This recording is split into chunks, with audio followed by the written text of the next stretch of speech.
Listo. Entonces ahí ya está grabando. Les quería comentar que la grabación de la sesión pasada se las compartiremos ya próximamente. Yo creo que se las comparto más tarde. Em, y ya. Entonces, pues, la sesión pasada terminamos, bueno, no terminamos, quedamos a medias en riesgos. Entonces, la idea es terminar rápidamente. Pues tampoco tan rápidamente, pero sí. La parte de riesgos, que pues ya faltaban poquitas diapositivas. Y luego continuar con mate financiera, que la tengo aquí, ya lista pues para el día de hoy, ¿vale? Entonces, pues si no estoy mal, le habíamos quedado más o menos por aquí, pues para ir retomando, pues aquí les estábamos hablando de, pues, por ejemplo, este es una de las metodologías que utilizamos, pues para poder analizar si hay cierto riesgo y cierta probabilidad de pérdida en un portafolio. Entonces, pues este era el ejemplo que les habían comentado al inicio de la sesión pasada, que es básicamente pues combinar la desviación estándar que puede representar el riesgo de nuestra inversión. Entonces, pues aquí podemos ver que la amplitud pues es poquita, pero, o sea, esta gráfica lo que significa es que según nuestro portafolio, nuestra inversión puede perder de 10 o puede ganar 10%, manteniéndose en esta brecha. Y según todas esas probabilidades de ganancia o pérdida, la mayoría se concentran aquí. Entonces, ¿qué significa? Pues que nosotros podemos ganar o muy poquito o perder muy poquito. Eso es como la lectura de esta gráfica, ¿listo?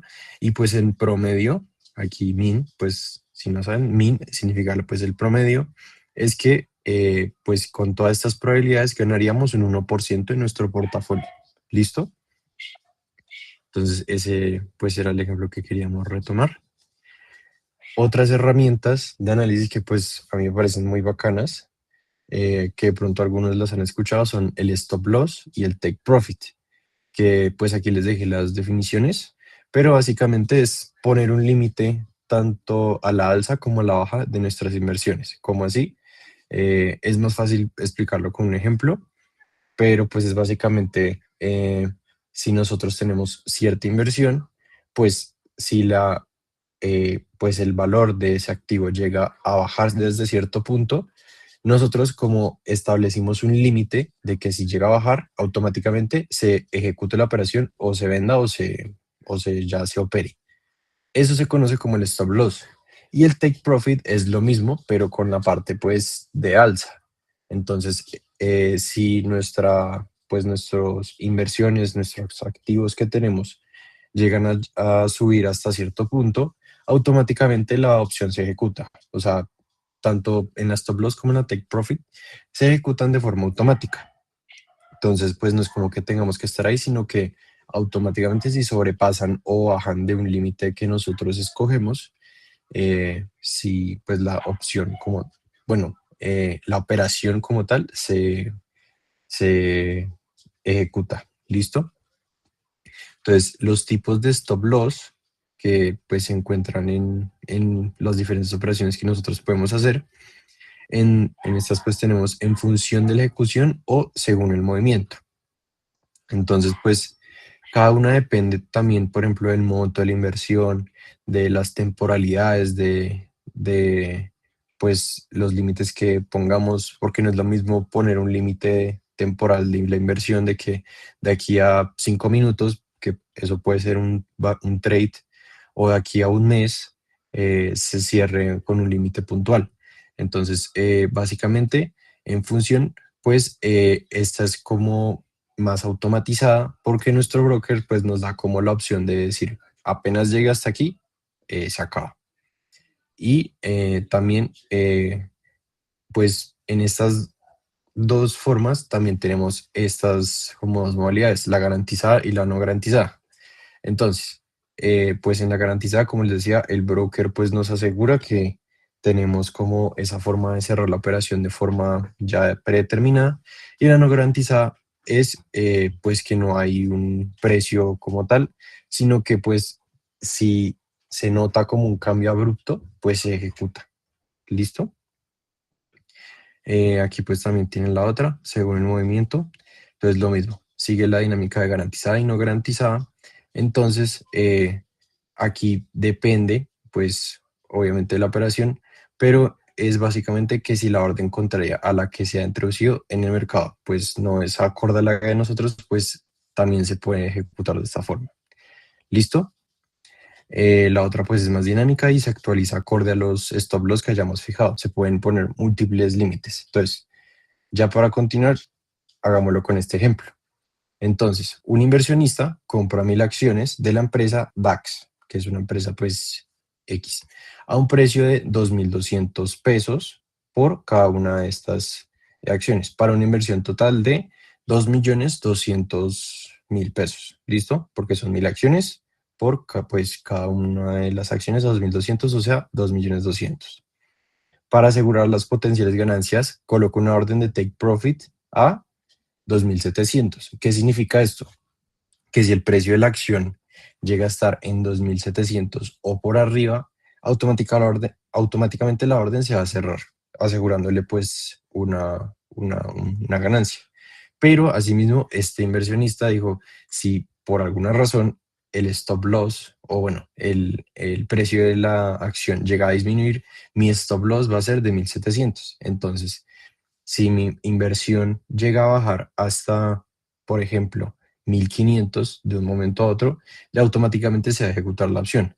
Con esto les quería dejar el punto en claro de que no necesariamente porque nosotros fijemos un take profit y un stop loss, significa que nuestra orden se va a ejecutar a esos precios.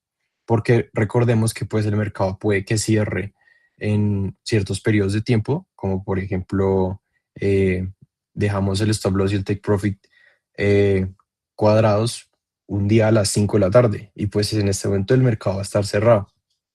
En el momento en que vuelva a abrir, puede que nuestro activo de una pegue un brinco hasta 2.900, 3.100 o que pegue un brinco hasta 1.100 pesos o menos incluso. Entonces, una vez alguien levantó la mano, yo les di la palabra, una vez pues la orden de stop loss y take profits están como aseguradas, automáticamente se van a ejecutar, pero no necesariamente se van a ejecutar estos precios. ¿Listo? Eso sí, dejárselos muy claro.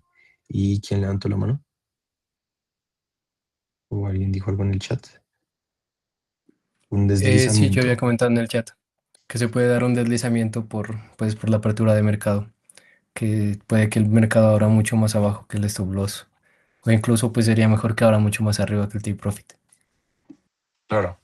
Entonces, obviamente en take profit nosotros, bueno, pues si está más arriba, pues mejor. Pero en stop loss, obviamente queremos perder lo menos posible. Entonces, si es posible que sobre todo por las temporalidades de las operaciones, porque nosotros podemos decir, asigno este stop loss y se cierra en tal día o en tal temporalidad, y lo mismo con el take profit. Y si de pronto en ese momento el stop loss o el take profit pues son inferiores o mayores, pues se va a cerrar pues un precio que no es el que nosotros dijimos, pero pues ya automáticamente si sobrepasa esa brecha, ya baila. Entonces pues perdón ser redundante, pero esto es muy, muy importante. Entonces, pues aquí se los dejé. Si es menor o igual a esto, ya la orden se ejecuta, y aquí si es mayor o igual al take profit, también se ejecuta. Listo, eso por el lado de eso, que es como unos conceptos muy, muy básicos de trading. Listo. Otra cosa, las coberturas y propósitos. Entonces, pues como saben, uno en el mercado, aparte de especular, uno también se puede cubrir del riesgo. Entonces, miran, a nivel uno, cómo se cubre el riesgo. Entonces, uno se puede cubrir de diferentes formas, pero básicamente la gente que hace coberturas en el mercado, lo que quiere hacer es minimizar el riesgo de una inversión mediante diferentes posiciones, instrumentos y más. Entonces, esto lo puede hacer ya sea o comprando un activo puntualmente relacionado con lo que invierta. Por ejemplo, si yo me quiero cubrir de la bajada del petróleo, eh, puedo también invertir en un activo que sea inversamente proporcional.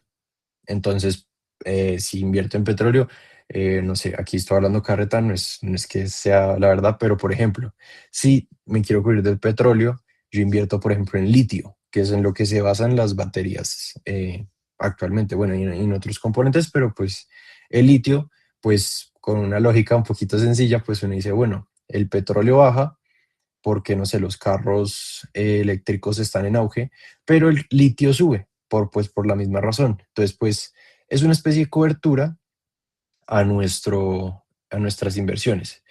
Pero, como sabrán, pues esto pues no suele ser eh, tan adecuado porque obviamente si yo estoy invirtiendo en ciertas compañías o en ciertos sectores, y yo me pongo siempre a invertir como en lo opuesto, aquí pues está la clave, lo opuesto a mi inversión, pues como que al final no es tan conveniente. Entonces aquí es cuando entra en juego esto, un derivado financiero.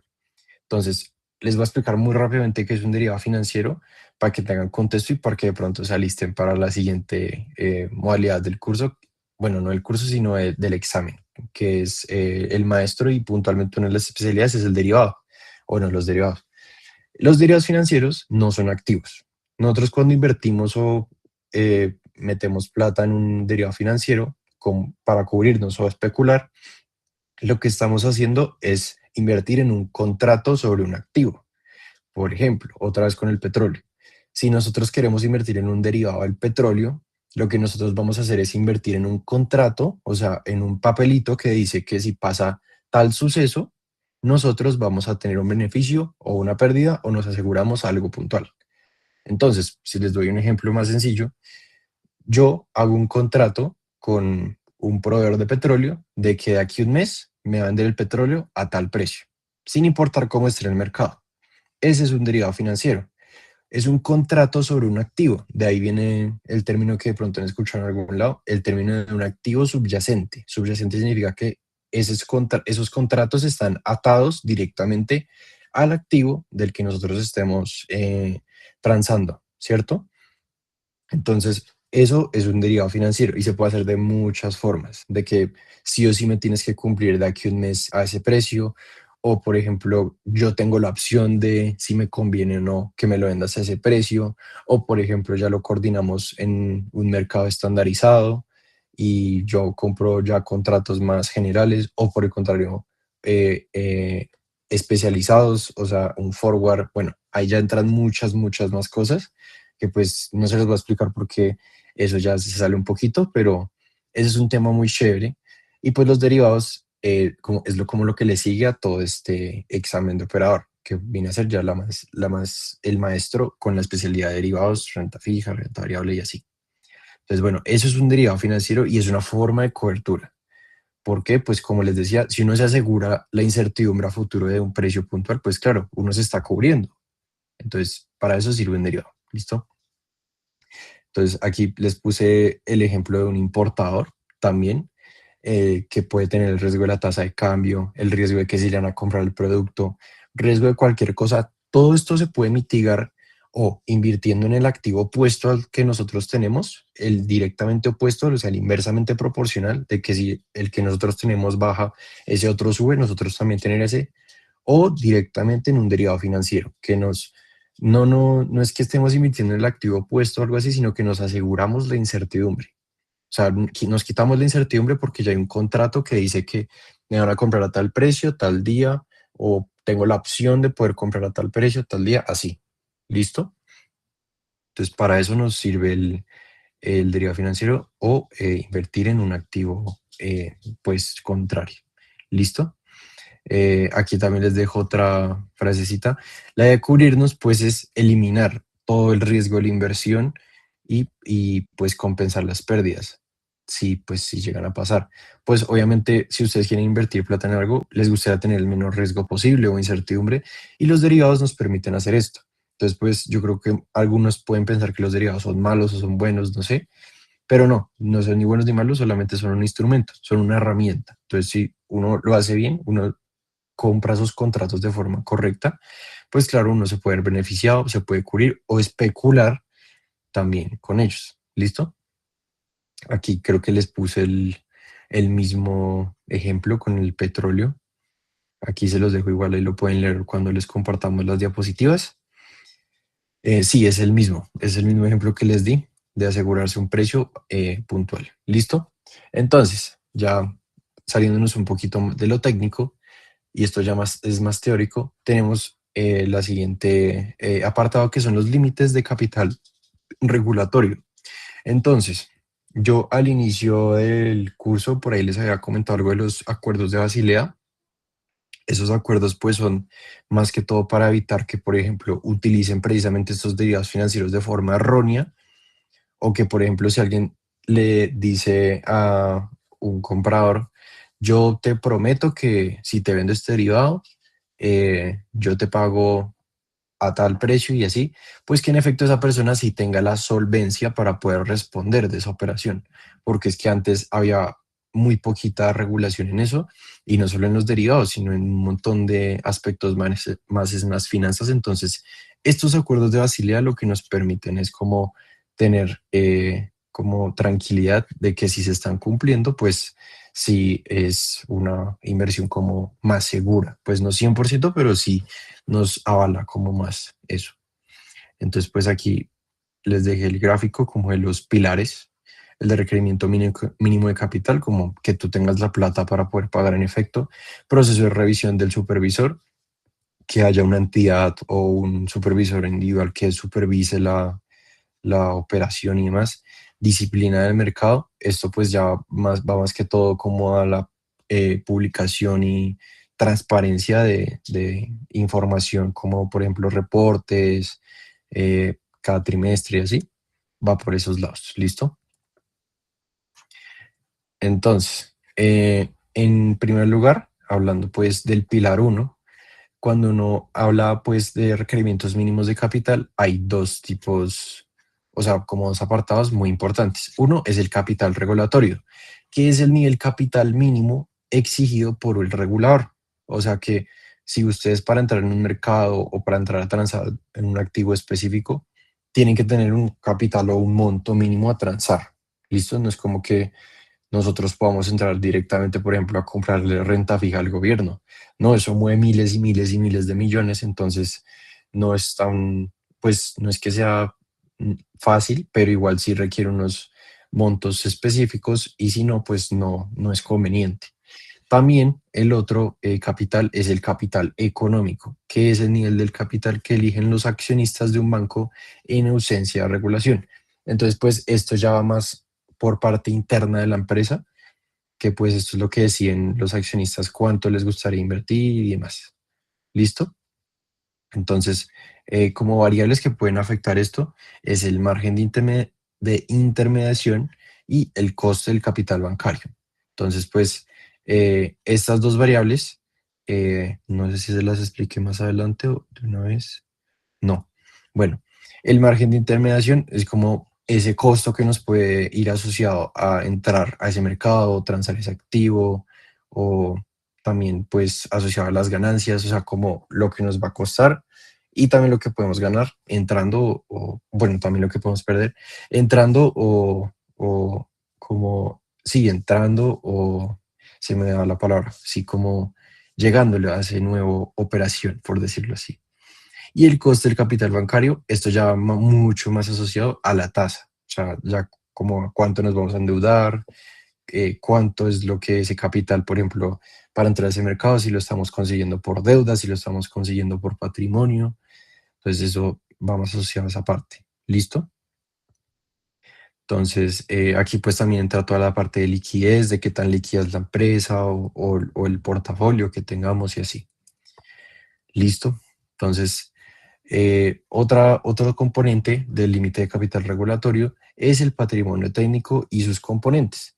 Entonces, pues esto está literal en unas como 4 páginas súper largas y un poquito enredadas. Aquí sí les recomiendo echarle una guiada, pero pues nosotros se los resumimos de esta forma más sencilla. Entonces, hay tres tipos de patrimonio, y se clasifican de diferentes formas. Entonces, pues puede que uno dé paso al otro, pero igual sí es muy necesario como saber la diferencia entre cada uno.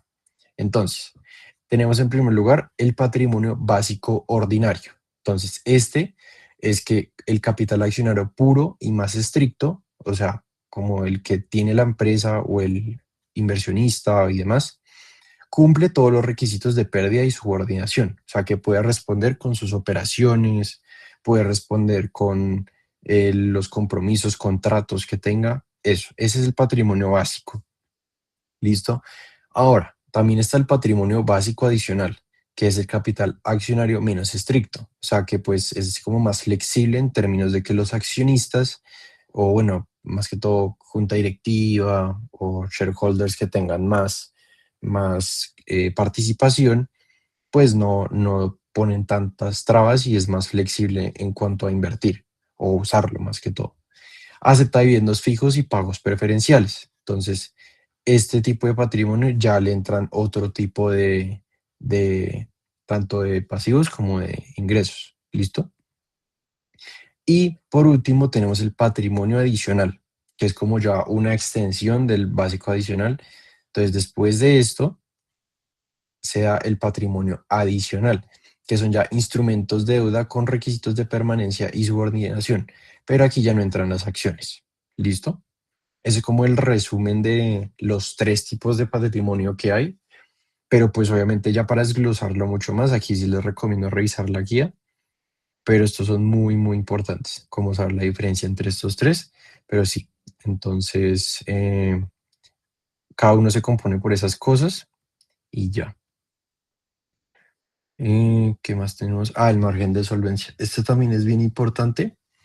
Entonces, pues, como les había mencionado anteriormente, ese patrimonio técnico, pues, ¿para qué nos va a servir? O sea, estos tres que tenemos aquí, obviamente se pueden calcular y se pueden sacar como las cifras y nos sirven precisamente para encontrar el margen de solvencia de nuestra, bueno, de nosotros. Entonces, lo que hacemos para sacar ese margen de solvencia, pues aquí está la fórmula, pero es coger el valor del patrimonio técnico y se divide por el valor de los activos ponderados por nivel de riesgo.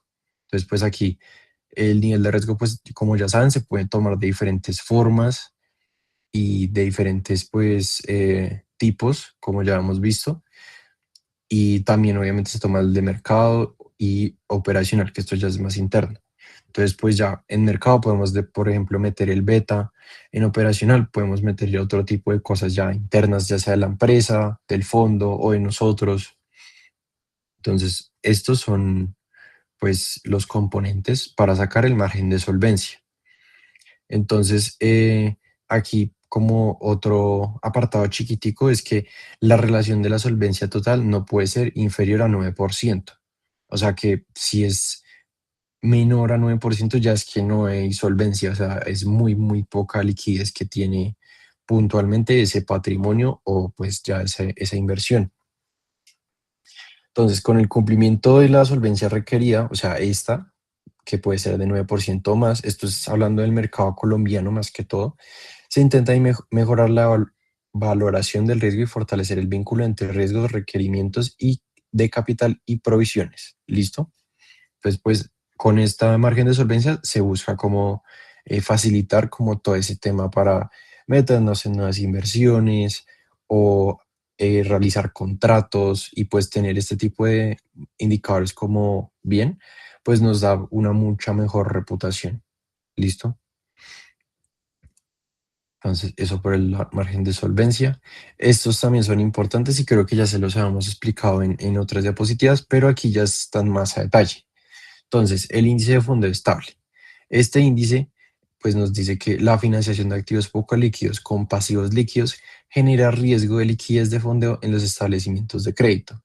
¿Cómo así? Pues si ustedes están buscando invertir en un activo pues relativamente líquido o meterse en una deuda líquida, pero nosotros la financiamos o nos apalancamos con un activo que no es tan líquido, pues claro, ahí podemos entrar en un problema porque pues en el momento en que tengamos que responder, puede que no tengamos cómo.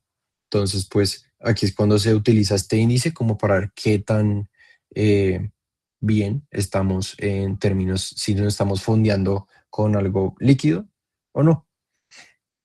Entonces, para sacar este indicador, lo que necesitamos es el FED y el FER, que es el que ya habíamos visto.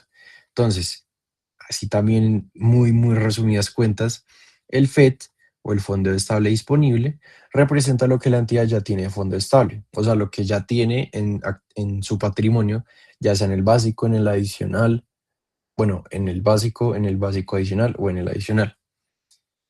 Y en el FAIR es como lo que nos falta, representa lo que la entidad necesita de fondo estable para cubrir sus riesgos y obligaciones.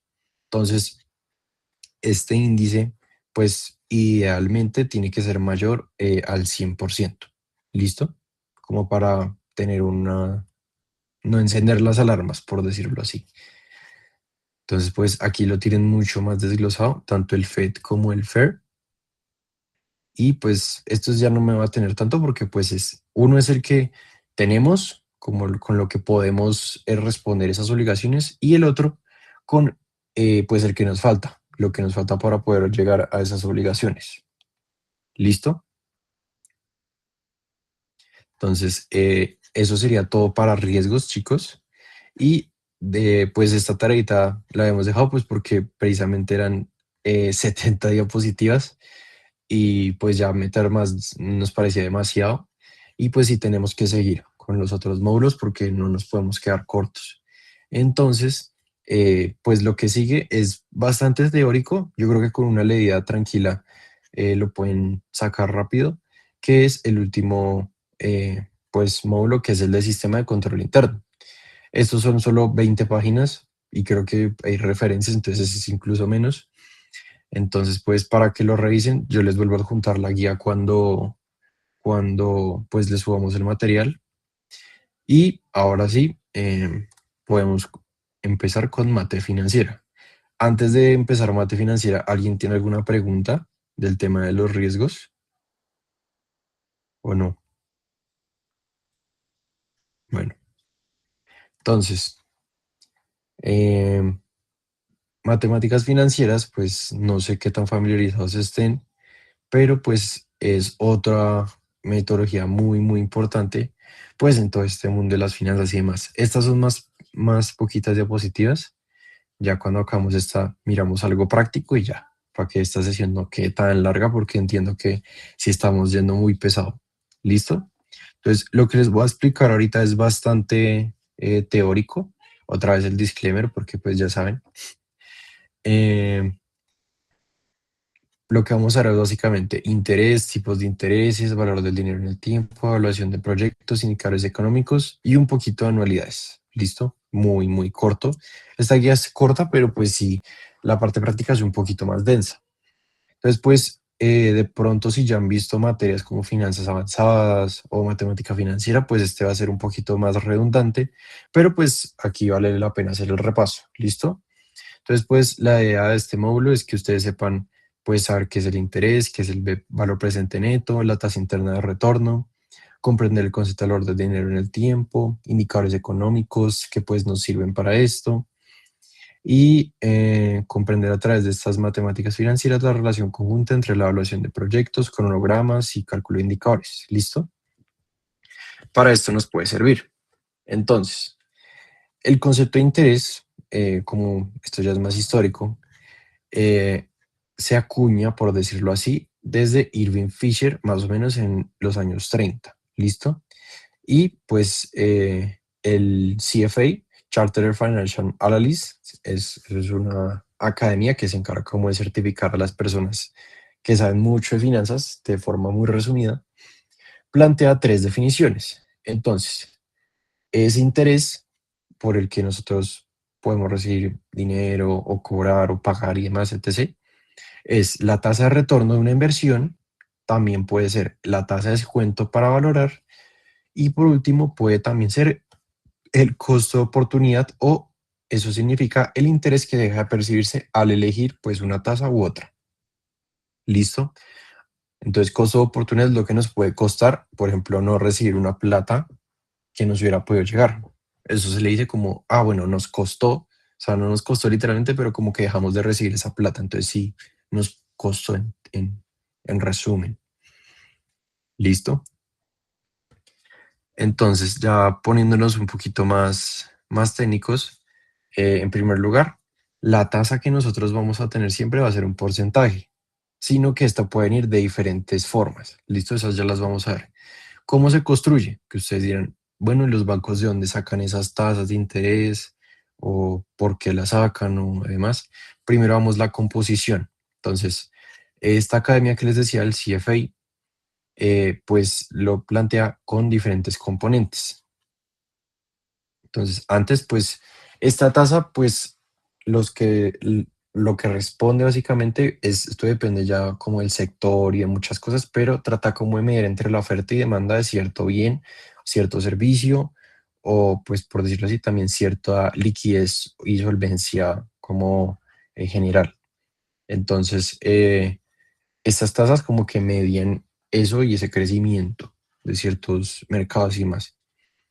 Entonces, por ejemplo, si se requiere más dinero para financiar y demás, estas tasas normalmente suelen subir. Mientras que si no, se está en un escenario, por ejemplo, deflacionario, estas tasas tienden a bajar. ¿Listo? Como que buscan impulsar la economía. Entonces, las tasas de interés, pues uno dice, no, la tasa de interés y esta se utiliza para tal cosa y demás. Pero las tasas de interés se componen de muchas cosas que influyen en el cálculo de estas. Entonces, en primer lugar, tenemos la tasa real, o también se conoce como la risk-free, que esta se conoce como la tasa libre de riesgo, por decirlo así, como por ejemplo una tasa que no nos representa un riesgo tan alto como otras cosas. Entonces es lo que busca el mercado, porque estas tasas normalmente salen, por ejemplo, de los bonos del tesoro. Que son los bonos del tesoro? Por ejemplo, los TES en Colombia o los bonos del tesoro en Estados Unidos, que son como títulos de deuda del gobierno para poder financiar diferentes cosas de cada gobierno. Entonces, por ejemplo, en Colombia, no sé a cuánto esté un TES, pero digamos que está en 8%.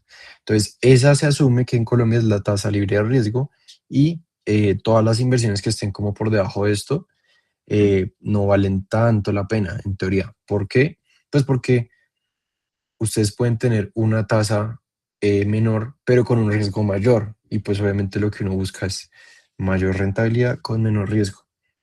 De ahí sale esa tasa de riesgo. ¿Listo? También tenemos el componente inflacionario, que pues es la tasa de inflación o cuánto está subiendo no es la inflación de ciertos activos. ¿Listo? Entonces, pues esto también se conoce como la pérdida de poder adquisitivo, de que el dinero con el pasar del tiempo va perdiendo valor o se va evaluando, pues esto pasa por la inflación. Entonces, pues si alguien de pronto no tiene tan claro la inflación, puede levantar la mano y se lo explico mejor, pero pues ese es más sencillo. También este va con el riesgo de crédito, que es la probabilidad de impago que pueda tener una entidad, un sector o, no sé, unos clientes. Esto pues nos puede ayudar a calcular como, bueno, esas personas o ese grupo o ese sector es riesgoso. Entonces, si la probabilidad de impago es muy alta, pues estoy asumiendo mayor riesgo. Y pues a mayor riesgo uno espera mayor rentabilidad. Entonces, si ese riesgo es alto, pues esto también influiría en la tasa a la que le vamos a prestar. O al contrario, si nosotros somos los riesgosos y tenemos un impago como grande, nos van a prestar una tasa más alta. ¿Listo? Entonces, si se dan cuenta, estamos trayendo los mismos riesgos que vimos en pues, las diapositivas y el módulo pasado, que aquí influyen directamente en las tasas. Asimismo, como el riesgo de crédito, tenemos el riesgo de liquidez. El riesgo de liquidez eh, no solo representa si hay solvencia de la empresa para poder pagar cualquier obligación que tenga, sino también la facilidad de venta de esos activos o lo que esté cotizando. Entonces, pues, no es lo mismo un activo que es muy quieto, que es difícil de vender, que puede valer mucha, mucha, mucha plata, pero que igual es difícil de vender, a unos activos de pronto más pequeñitos, pero que tienen una alta rotación. Entonces, esto también se cuantifica mediante el riesgo de liquidez. Esto influye en, bueno, estas tasas van a incrementar o disminuir en base a eso.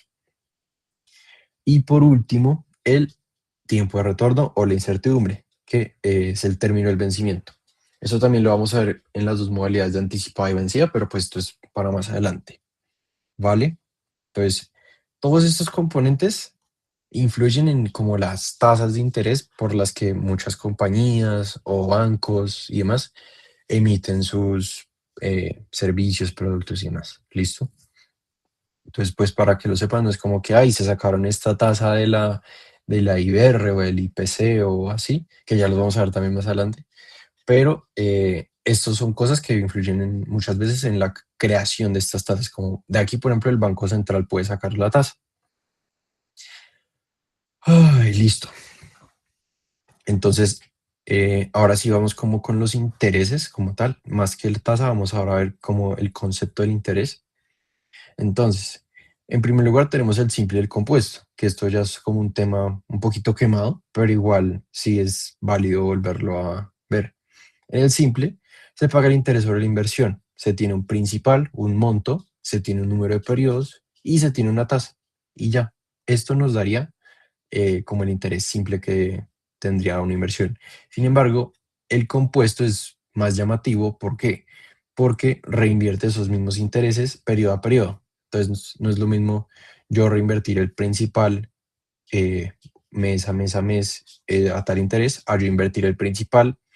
Cada mes yo cojo los intereses de ese principal y se los agrego otra vez el principal, entonces me crece el principal, me crecen los intereses y va creciendo, va creciendo, va creciendo y así. Eso es lo que pasa con el compuesto. Entonces se reinvierten los mismos intereses, entonces no es como que se separen, sino que aquí se invierten también. ¿Listo?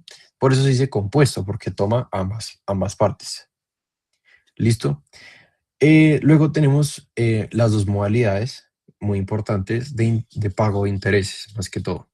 El vencido y el anticipado. Entonces, esto depende de la industria, depende del producto, del cliente, de muchas cosas, pero estas dos modalidades, en muy resumidas cuentas, es que en la vencida paga interés al final del periodo.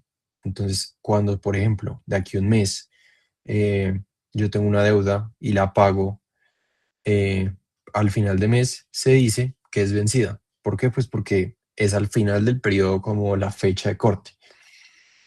Entonces aquí se suele usar, por ejemplo, mes vencido, que pues fue el ejemplo que les dije, o semestral vencido, que de aquí a un mes, bueno, de aquí a un semestre, o sea, 6 meses, se paga tal deuda a tal monto. Entonces eso es lo que se hace. Y en segundo lugar tenemos el anticipado, que se paga al comienzo y se utiliza en la metodología de descontar o factoring. ¿Listo? ¿Qué es eso? Que es pagar al inicio de una operación o de una deuda o de un pago, así. Se paga al inicio, ¿listo? Entonces, pues, si si piensan con lógica, pues se darán cuenta que, claro, el vencido se puede ver mucho más aprovechado con el compuesto que con el anticipado. ¿Por qué? Pues porque a medida que va pasando el tiempo se van a reinvertir esos intereses. Sin embargo, con el anticipado también podemos tener otro beneficio y es el costo de oportunidad. ¿Cómo? Pues no es lo mismo tener el dinero hoy que de aquí a un mes. ¿Por qué? Pues por ese costo de oportunidad.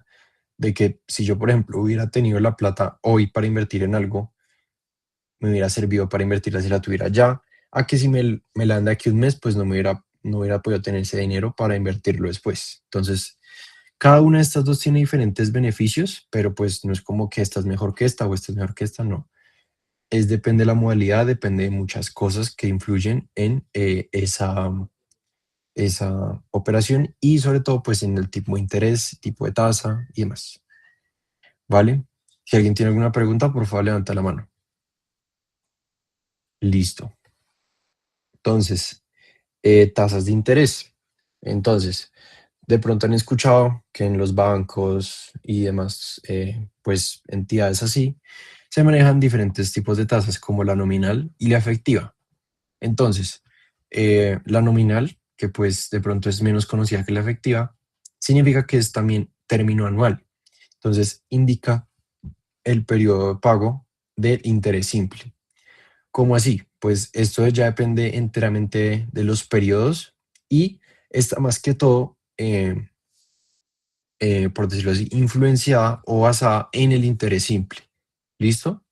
Mientras que, por ejemplo, bueno, por otro lado, la efectiva sí es anual, casi siempre, o sea, se maneja como por estándar de forma anual y es como la ideal para manejar el compuesto.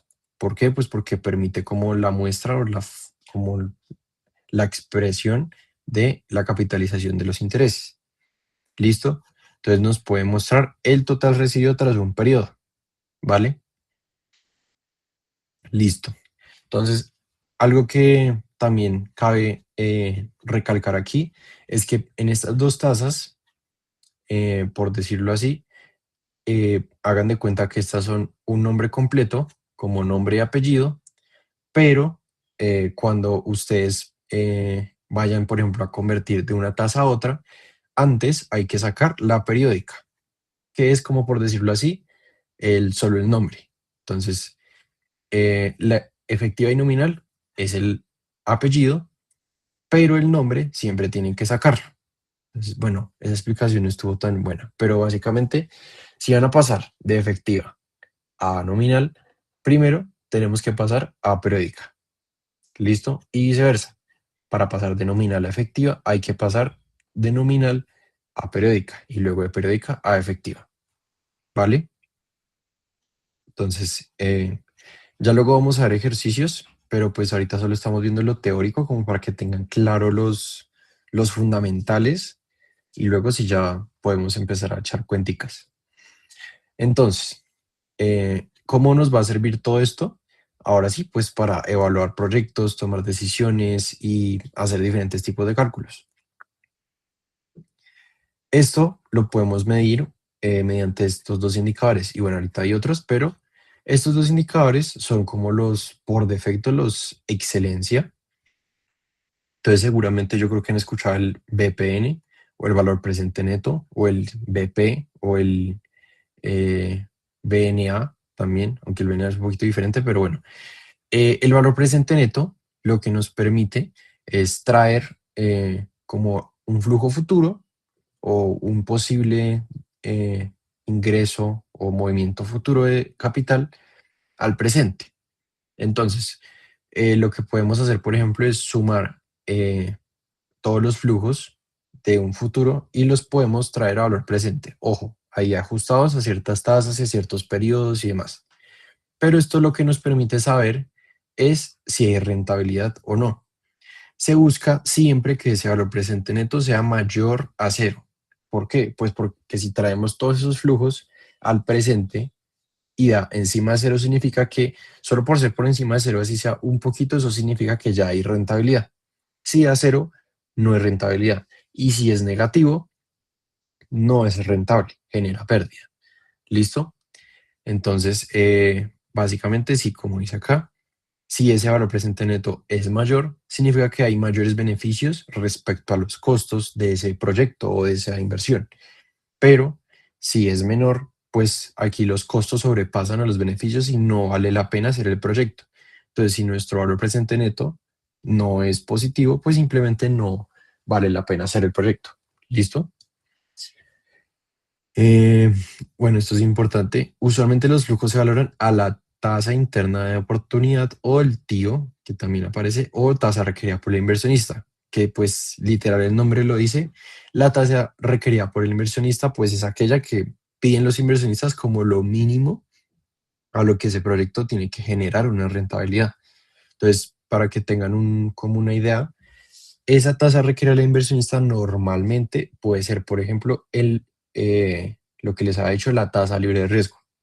Entonces, si por ejemplo, esa tasa libre de riesgo, que es lo mínimo, mínimo, mínimo que yo espero que rente, porque esa es la tasa que están rentando los bonos del tesoro que tienen mucho menos riesgo. Ahora, un proyecto X, si lo descontamos a esa misma tasa y genera pérdida, pues no, terrible. Si lo descontamos a esa misma tasa y genera un poco de ganancia, bien, pero ahora hay que analizar esa tasa, si es la misma que estamos utilizando de los bonos del tesoro o la tasa libre de riesgo como tal, pero se justifica el riesgo que nosotros estamos tomando con esa inversión cuando podríamos tener de pronto la misma rentabilidad con la tasa libre de riesgo. Entonces aquí normalmente se busca una tasa mayor a la libre de riesgo, ¿ok? Entonces pues básicamente eso. Si nosotros estamos analizando un proyecto, pues buscamos una tasa mayor, o bueno, la TIO de nosotros debe ser mayor a la tasa libre de riesgo para poder saber en efecto si ese proyecto con ese valor presente es rentable o no. ¿Listo? Luego tenemos la tasa interna de retorno. La tasa interna de retorno, entonces aquí lo que nos analiza la tasa interna de retorno es el proyecto como individual y de forma interna. Entonces, calcula la rentabilidad esperada de un proyecto. Entonces, aquí lo que hace es básicamente coge nuestro valor presente neto y lo trae a cero. Entonces, ¿cómo así? Lo que vamos a hacer con nuestra rentabilidad que sacamos aquí es como la tasa, o sea, cuánto nos va a representar como en un porcentaje ese proyecto en rentabilidad. Entonces, indica la tasa mínima a la que se va a invertir generando valor. Entonces, esa tasa lo que nos permite es saber cuánto ese proyecto va a ser rentable. Por eso se llama la tasa interna de retorno. Ojo, esta tasa, pues hay que tener cuidado con esta tasa. Ya aquí más adelante les voy a mostrar por qué. Porque, pues, claro, se analiza el proyecto de forma individual y también se puede analizar una inversión o un activo, etc. Todas estas sirven para muchos activos, pero pues de forma general sí, sí son muy importantes. ¿Listo? Entonces, normalmente se busca pues que esta TIR o esta rentabilidad del proyecto sea mayor que la tasa eh, del inversionista, porque es la que pide el inversionista, y también que el WACC. ¿Listo? Entonces, el WACC, para que se hagan una idea, es otra tasa que lo que hace es ver cuánto nos cuesta, eh, va por este lado de los costos, cuánto nos cuesta en efecto hacer ese proyecto, teniendo en cuenta tanto la deuda que nosotros podamos tomar para hacer ese proyecto, como el patrimonio o lo que nosotros tengamos en nuestro, pues, empresa o no sé, para poder hacer ese proyecto, pues, real. Entonces, como que los costos, la tasa a lo que nosotros vamos a tener estos costos se usa con el WACC. Y pues significa Weighted Average Cost of Capital, que es costo promedio del capital ponderado, si no estoy mal. No me acuerdo bien en español cómo es. Pero sí, eso es lo que nos cuesta como financiar nuestro proyecto, ¿vale? Entonces, aquí tenemos los costos, aquí tenemos lo mínimo que esperamos como inversionistas. ¿Listo? Entonces, normalmente esta TIR, esta tasa interna de retorno, tiene que ser mayor a estas dos, ¿vale? Para justificar los costos y para justificar la inversión. ¿Listo? ¿Alguien tiene alguna pregunta con eso? Bueno, ya saben, levantan la mano si cualquier cosa. Entonces, aquí pues tenemos como las características de la TIR. Entonces, en primer lugar, se refiere al periodo en que se calcula si es periódica o efectiva. Entonces, pues aquí hay que tener cuidado a cómo la estamos descontando. Hay que tener en cuenta como la tasa que estamos utilizando. Pero sí, normalmente nos puede dar tanto periódica como efectiva. Pero pues hay que tener cuidado. ¿Listo? Esto sí es muy importante y es que la TIR asume o como que hace de cuenta que se reinvierten todos los flujos de ese proyecto a la misma tasa. ¿Cómo así? Si yo tengo un proyecto con una TIR, por ejemplo, del 10%, esto asume que los siguientes flujos del proyecto todos van a llegar al 10%. Y esto no es necesariamente cierto. Ustedes saben que si se hace un proyecto, pues puede que tenga altibajos y no siempre se tenga la misma tasa. Entonces, esta TIR puede estar sesgada por eso, por lo que siempre se tiene cuidado con ella, porque se pone la misma tasa. Entonces, pues normalmente entre la TIR y el VPN, pues se prelaciona el VPN como indicador para poder evaluar si un proyecto es rentable o no. Si el BPN es positivo, si trae una rentabilidad de, no sé, 200.000, 1.000.000, 100 millones, se asume que pues sí, es justificable. Pero si la TIR, por ejemplo, llega a una tasa puntual, sí es interesante, pero no es como la última palabra. ¿Listo? Entonces siempre se relaciona entre estas dos el BPN.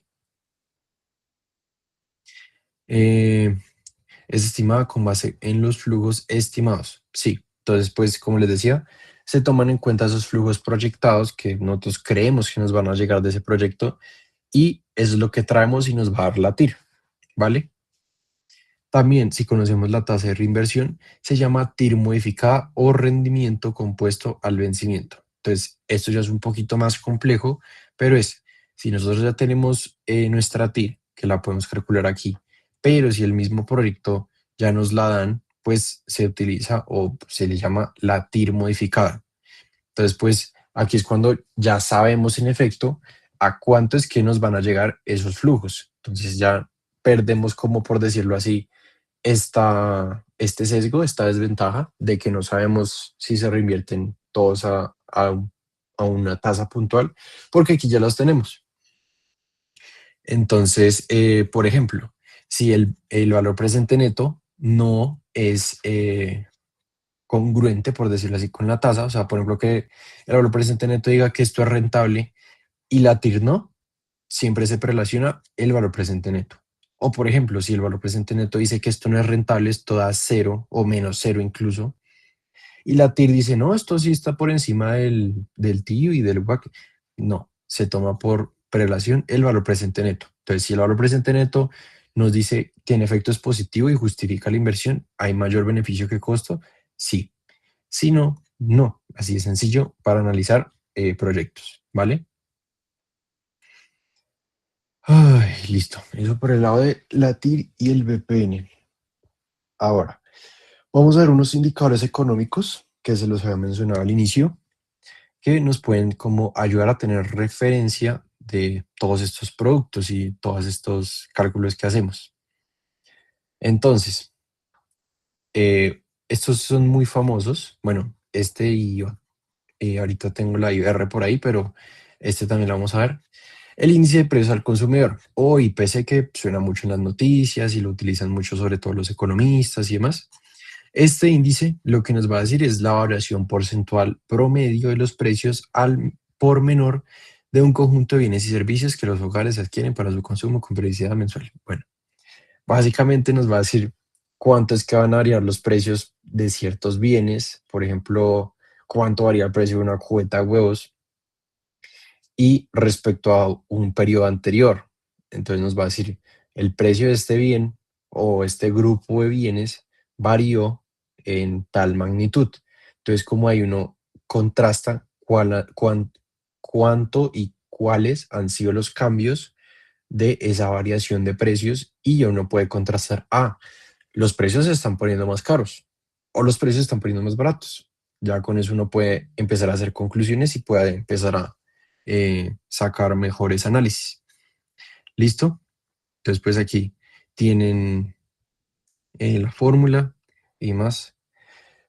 Otro indicador muy, muy importante es la unidad de valor real o UR. Entonces, según el Banrep, nos dice que refleja el poder adquisitivo de la moneda dada la variación del IPC del mes anterior. Entonces, este lo que nos va a decir es el cambio en los precios de cierto grupo de bienes y demás. Pero este se va a enfocar, sí, hay un cambio en los precios, pero yo quiero ver es cuánto ha perdido valor o ganado valor esa moneda de cambio con la que estamos adquiriendo esos productos o servicios. ¿Listo? Entonces, esa UR nos va a medir si, pues, por ejemplo, estamos perdiendo poder adquisitivo o estamos ganando poder adquisitivo en nuestras compras diarias. ¿Listo? Entonces, pues, estos VR, por ejemplo, se utilizan mucho en las viviendas y también como en muchos ejercicios bancarios. ¿Listo? Entonces, eso por el lado de esos indicadores económicos, pues me quito esto que me da calor. Y ya, hay otros que, bueno, aquí está el IBR que les había mencionado. Tenemos el depósito a término fijo, que lo que básicamente nos va a decir es la referencia a lo que cuesta el dinero en Colombia. Entonces, como que contrasta cuánto es que en realidad cuesta cada peso, por decirlo así, en circulación, o pues para que cada consumidor, como que para que tenga ese dinero en su poder, pues va a contrastar y va a tomar como referencia eh, ese precio de cuánto le cuesta al gobierno, cuánto cuesta cada dólar y demás. Bueno, peso en este caso. Entonces, para ponerlos como más en contraste, esto es por decirlo así, la comparación, por ejemplo, con la LIBOR de Reino Unido o la Prime Rate en Estados Unidos, que pues nos dice cuánto es que va a costar ese dinero o bueno, ese poder adquisitivo en el país. ¿Listo? Entonces, pues aquí tienen diferentes características que puede tener vigencia semanal, que puede servir para créditos, se puede utilizar, es el promedio poner las tasas de captación de un CDT a 90 días, que pues para los que no sepan, los CDT son depósitos a término fijo, entonces que se toman esos CDT, cuánto están rentando, se saca un promedio y eso nos puede decir como más o menos cuánto puede ser el depósito a término fijo. ¿Listo? Y ya, eso por el lado del depósito a término fijo. Ahora, el índice bancario de referencia, que es muy, muy, muy importante, nos va a decir el precio al que los bancos están dispuestos a captar o a ofrecer recursos en el mercado monetario. Entonces, esta IBR lo que nos va a decir es básicamente como los bancos siempre están prestando plata, captando plata y demás. Hay otras entidades que también lo hacen, pero esto funciona sobre todo como para los bancos. Entonces nos va a decir como, bueno, a cuánto los bancos están mínimamente dispuestos, o sea, lo mínimo que están pidiendo para endeudarse a créditos o para endeudarse a estos productos y demás. Entonces, esta IBR va a depender, por ejemplo, del Banco Central o pues en nuestro caso del Banco de la República y pues cada banco pues decide más o menos qué tasas va a manejar, pero siempre pues tomando como referencia, por eso pues se llama así, índice bancario de referencia, que es lo que va a como cobrar o ofrecer por sus productos. Entonces, para cobrar, por ejemplo, pues para créditos, préstamos, tarjetas de crédito, demás, y ofrecer, por ejemplo, para CDTs, para inversiones, fiducias, etc, etc, etc, como lo mínimo. ¿Listo? Entonces, pues con esto, por ejemplo, también se hace política monetaria y esto influye mucho, pues obviamente en todos los indicadores que vimos anteriormente, pues todos están como relacionados de una u otra forma. Entonces, para que los tengan presentes, ¿vale? Em, bueno, aquí más del IBR. En los OIS, se me olvida puntualmente ahorita qué son los OIS, pero se intercambia un flujo de tasa fija por variable. Sí, esto es un instrumento, se me olvida el nombre del instrumento, qué pena con ustedes, pero básicamente como aquí en el índice bancario de referencia, pues claro, tenemos una tasa puntual a la que los bancos van a prestar y esa tasa es fija. O sea, pónganle que cambie cada cierto mes, cada semestre o cada año, incluso esto ya depende pues de las políticas internas de cada región, pero es una tasa, por decirlo así, fija. Entonces, estas tasas también pueden usarse para cambiar. Entonces, como vamos a tener una tasa fija, pues uno se puede aprovechar de esto, se puede especular y demás, y se puede como cambiar por una fija a cambio de una variable. ¿Listo? Es básicamente eso.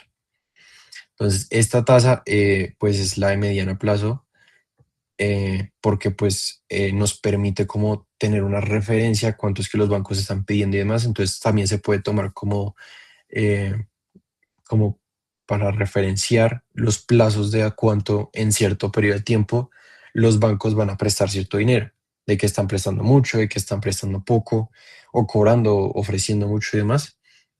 Entonces, esto ya influye directamente en políticas, inversiones y demás. Ahora, esta IBR también puede ser como transada a nivel diario, como así, mediante la IBR Overnight. ¿Qué significa esa IBR Overnight? Pues día a día los bancos también actualizan pues en sus bases de datos y sus operaciones a cuánto es lo que van a estar prestando y vendiendo con base en aquello que va a decir el Banco de la República. Y pues claro, como a diario va a haber ciertos cambios, sí pueden ser mínimos, pero sí van a haber como cambios que van a influenciar directamente en qué va a hacer ese banco siempre. Entonces, esa IBR, ese cambio en la tasa, también se puede dar de forma diaria. O pues overnight se le dice pues porque cambia diariamente y pues para el otro día ya se tiene lista una nueva tasa.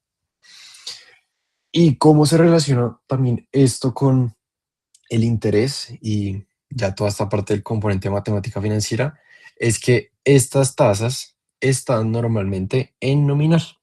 Entonces ahora ya es como que saben de dónde sale el problemón tan mamón de cambiar tasas, que a mí personalmente no me gusta tanto, pero sí, de ahí sale como, tenemos el nominal que sale por toda la parte bancaria, del IBR y demás, y el efectivo anual, que pues es como ya más conocido y más como fácil de interpretar que el nominal. ¿Listo?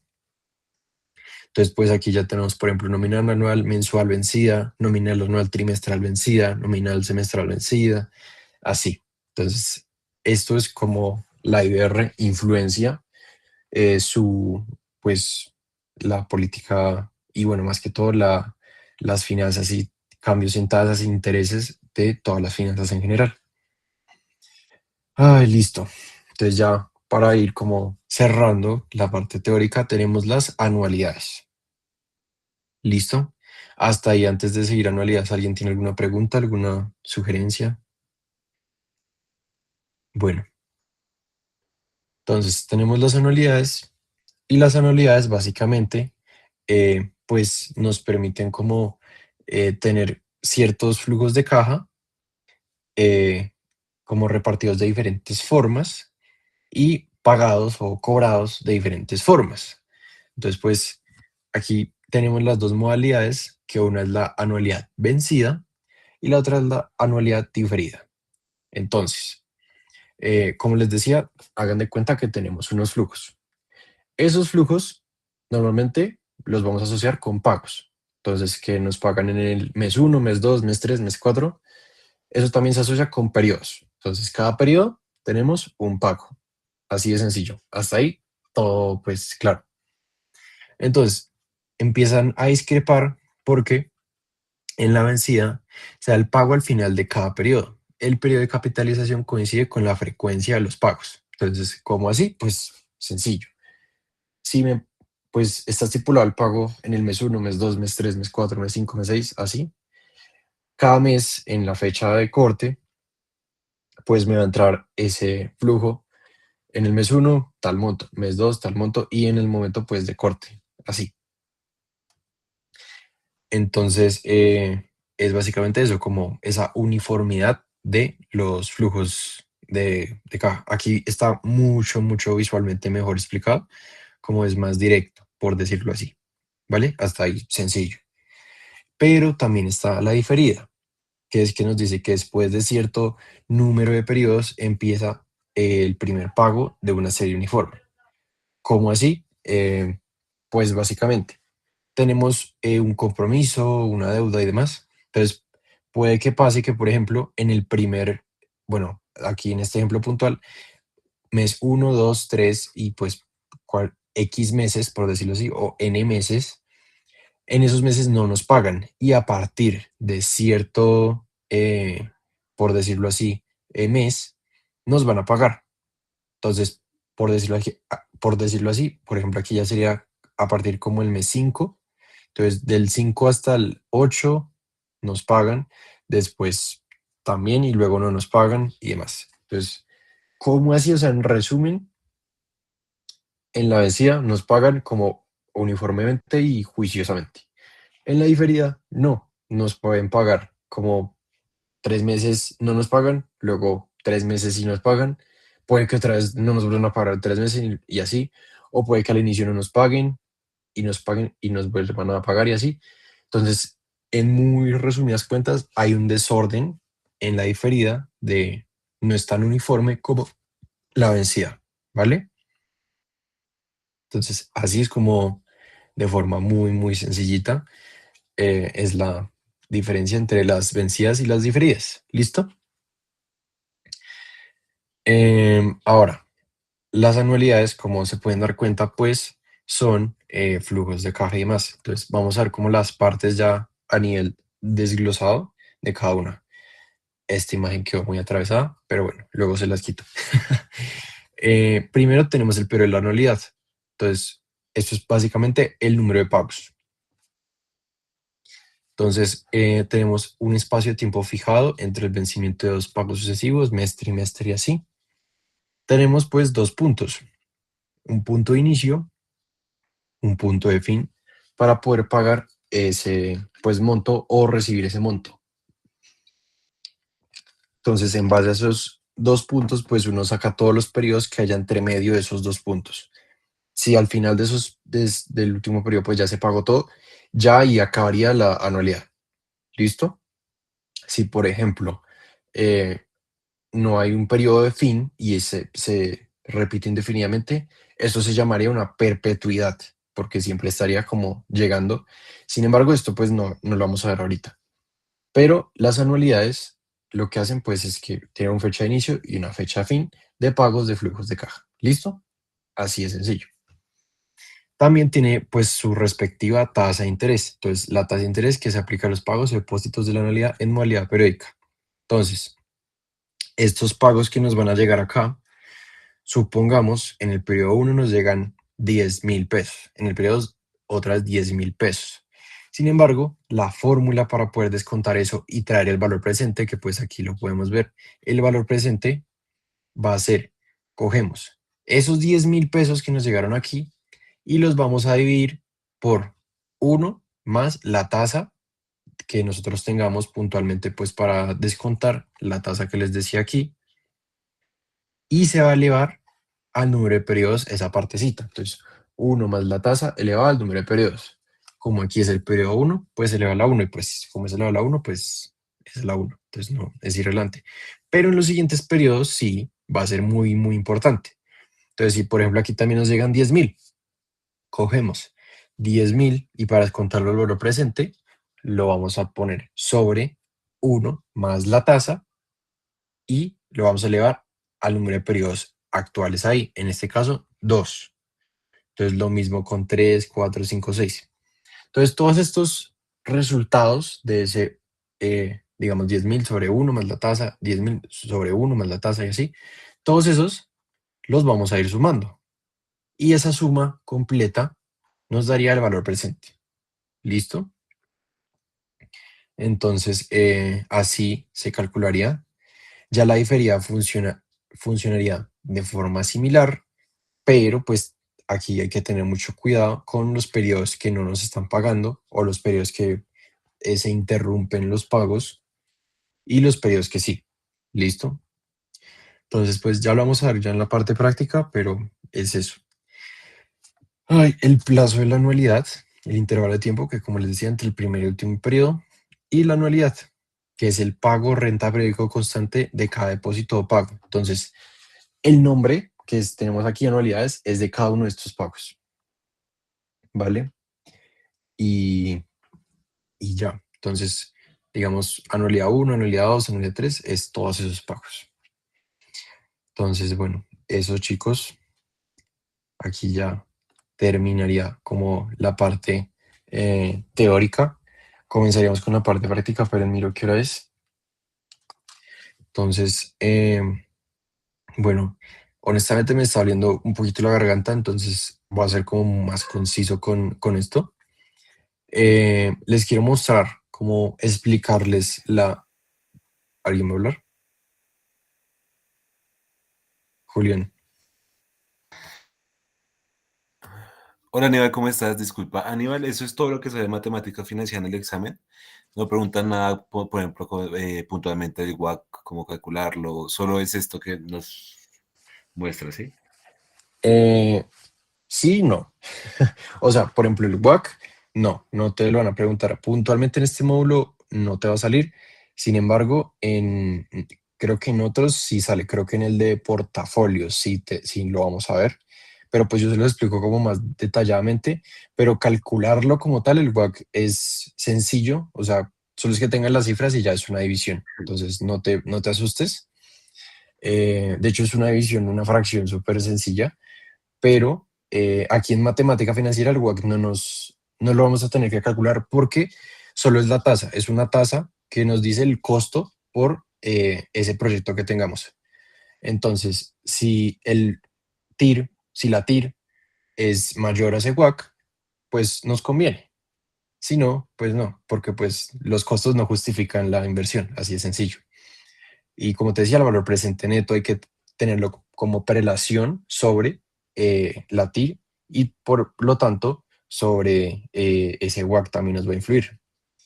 Entonces, puntualmente para esta guía, WACC no es tan relevante, solo con esa parte de los costos que las mencioné. Pero ya luego para la parte de portafolio, si no estoy mal, es en el que sale el WACC. Sí, es importante como ver cómo está compuesto el WACC y cómo interpretarlo. De pronto calcularlo no es tan relevante porque la verdad es sencillo, pero la interpretación sí es muy, muy importante. ¿Listo? Entonces, eso Ok, respecto a tu Oliver, te pregunta. tiene otra pregunta. Qué pena. Es que no, Dime tranquilo. esta es la primera clase que puedo entrar en el horario y no me he visto la de riesgos. También te quería preguntar si, por ejemplo, en el examen pueden calcular el beta o eso lo explicaste la Eh, de... el beta puntualmente sí, la clase pasada lo explicamos. Y el beta, pues primero hay diferentes formas de calcularlo. Y segundo, no creo que te lo pongan a calcular porque la verdad es más complejo y hay que tener como eh, noción, un panorama de muchos activos, sectores y más. Entonces no lo siento tan probable, pero es muy importante que sepas entenderlo. Entonces vuelve y juega. Si te digo que tienes un beta de 1.5 de dos empresas, tú tienes que entender como, bueno, ¿qué pasa? Y Sí. así, o sea, te pueden preguntar eso. No, o sea, ahí sí no les puedo decir que no les va a salir porque yo no tengo las respuestas del examen, pero creería que no. ¿Ok?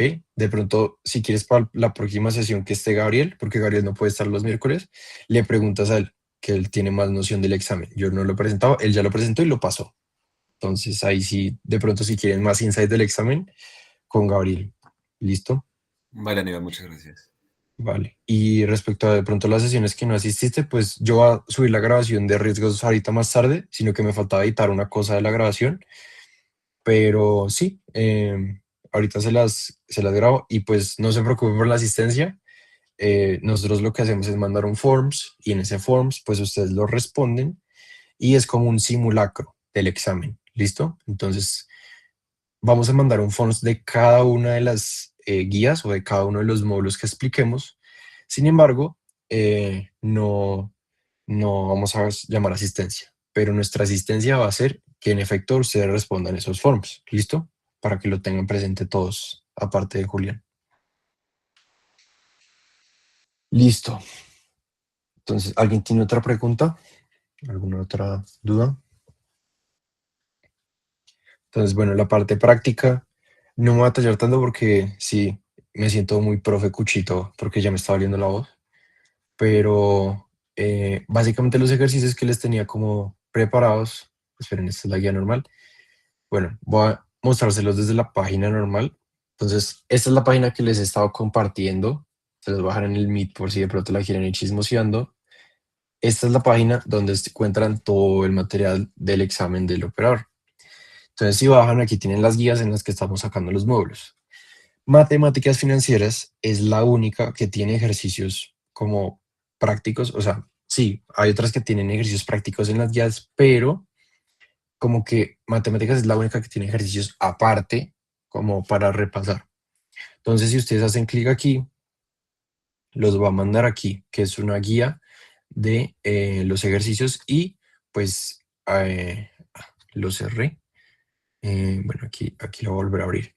Aquí van a tener como muchísimos ejercicios de todo lo que acabamos de ver. Entonces, pues más que explicarles a mi manera cómo cambiar una tasa nominal anual vencida semestral, así, preferiría como que entendieran dónde están los ejercicios y que lo puedan comprender a su manera. Y luego, pues ya con Gabriel y yo los podemos ir repasando de forma más sencilla.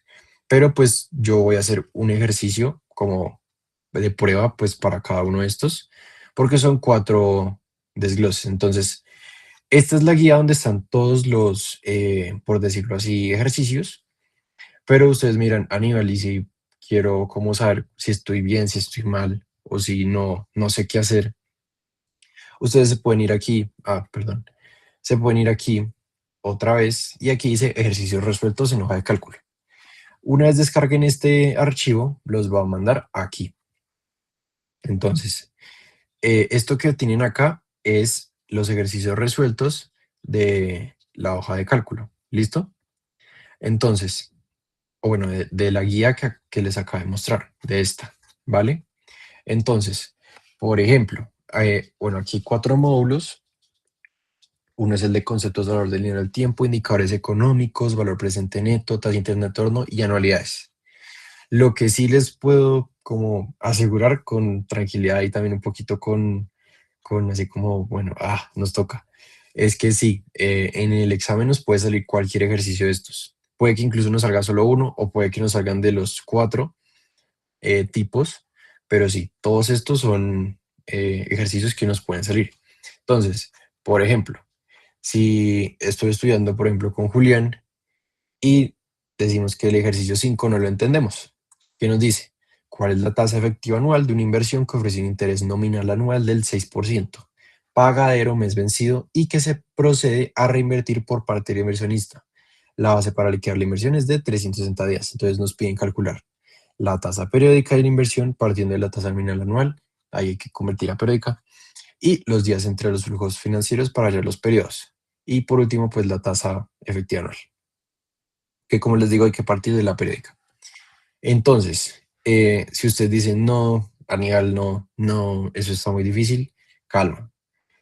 A mí me parece más fácil como uno ver cómo lo están haciendo ellos, cómo quieren que lo hagamos ellos y luego uno ya puede empezar a hacer ejercicios más por su cuenta. Entonces, si no estoy mal, este es el 5, esperen, el 5 sí.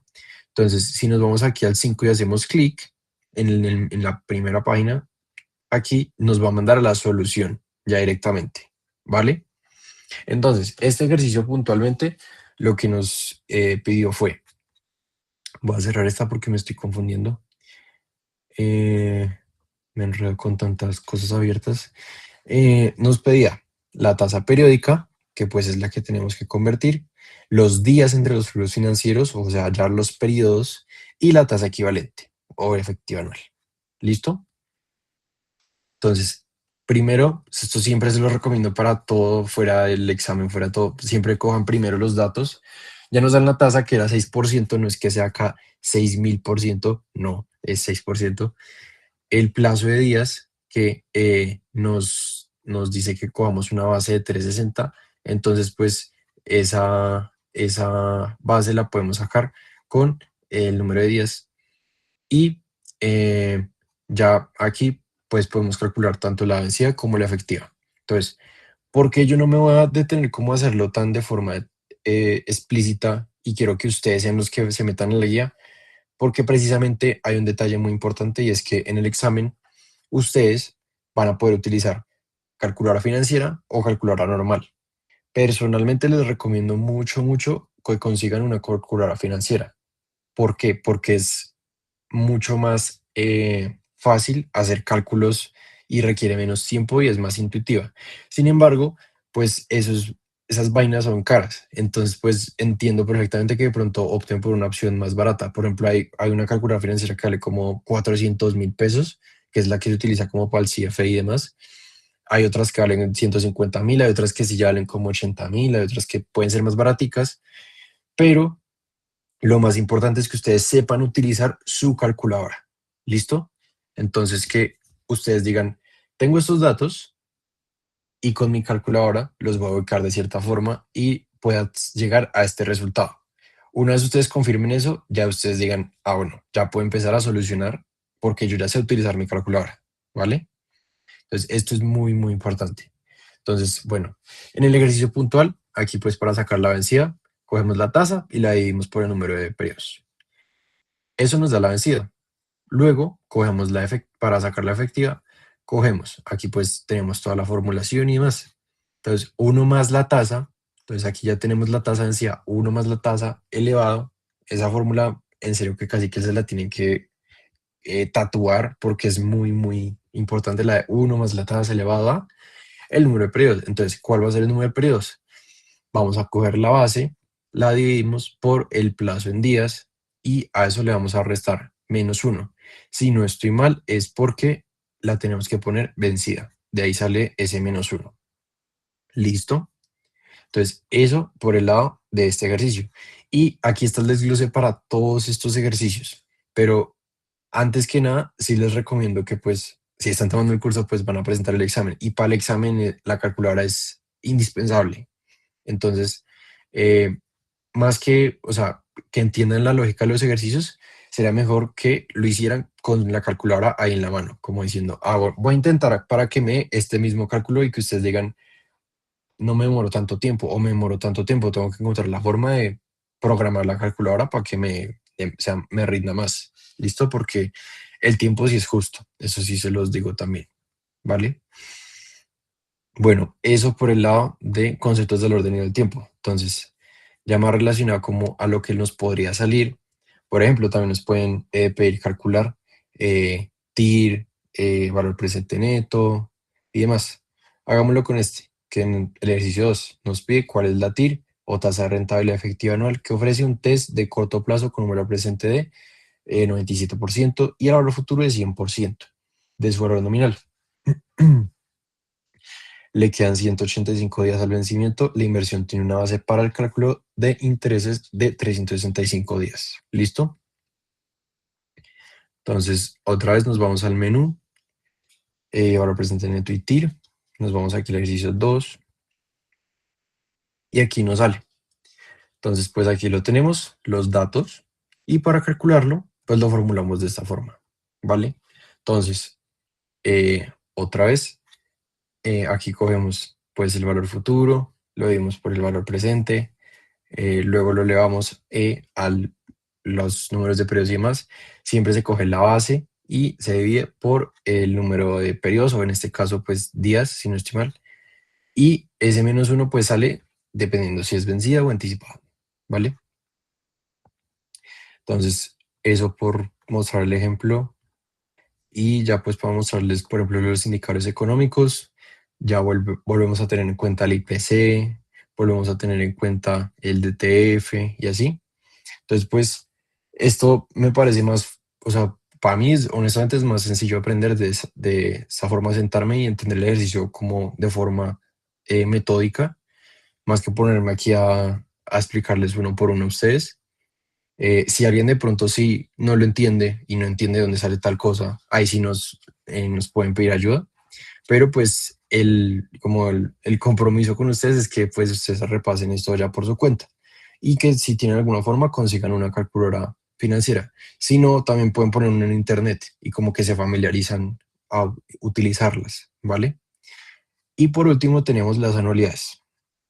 ¿Listo? Entonces, pues, como les decía, son ejercicios de que tenemos un principal, unos pagos de tal forma, empezamos a pagar en tal periodo y así.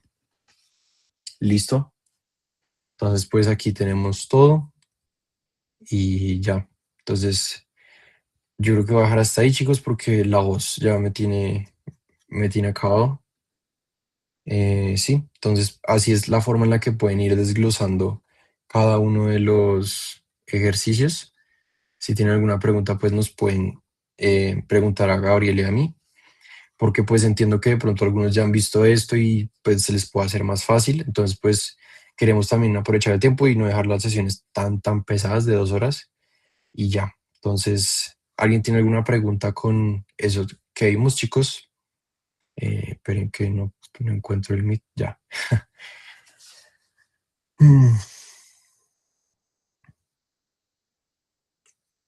Bueno, Entonces, voy a dejar de grabar de una vez. Sí, ahí tienen todo el material. Si necesitan algo, nos lo pueden pedir. Voy a dejar de grabar. Sí, dejé de grabar. Ah, no, dejé de presentar. Bueno, ahora sí dejo de grabar.